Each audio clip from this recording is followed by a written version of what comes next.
Donald Trump has detailed explosive claims surrounding COVID-19 in an exclusive interview with Sky News host Sharri Markson as part of the documentary What Really Happened in Wuhan. The former US president alleged intelligence he saw convinced him that coronavirus escaped from a lab.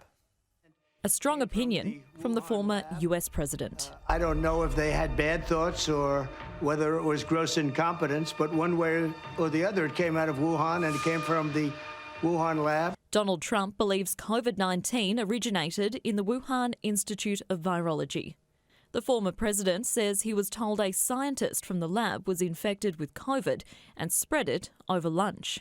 Was that patient zero, that scientist from the lab? I don't know if it's patient zero or patient something else, but that's one theory.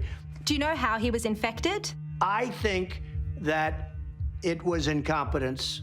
I think that it escaped from the lab through incompetence. He claims he was presented with evidence that there were dead bodies outside the Wuhan laboratory, convincing him the virus escaped from the lab. Well, I started hearing stories that you have also, that there were lots of body bags outside of the lab. And people were saying there are a lot of people lying down on the streets of Wuhan, and there were body bags. Body bags outside of the Wuhan Institute of Virology? I heard that a long time ago. And if they did, in fact, have body bags, that was one little indication, wasn't it? Sharri revealed that there was clear evidence that the intelligence agencies were warned of a coronavirus outbreak in late 2019.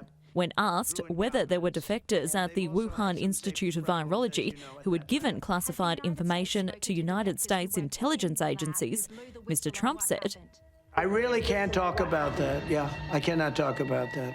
I won't be really allowed to talk, nor would I want to. The US Secretary of State Mike Pompeo believes the evidence should be reviewed and questioned as to why it was never acted upon. Actions that could have potentially changed the course of the pandemic.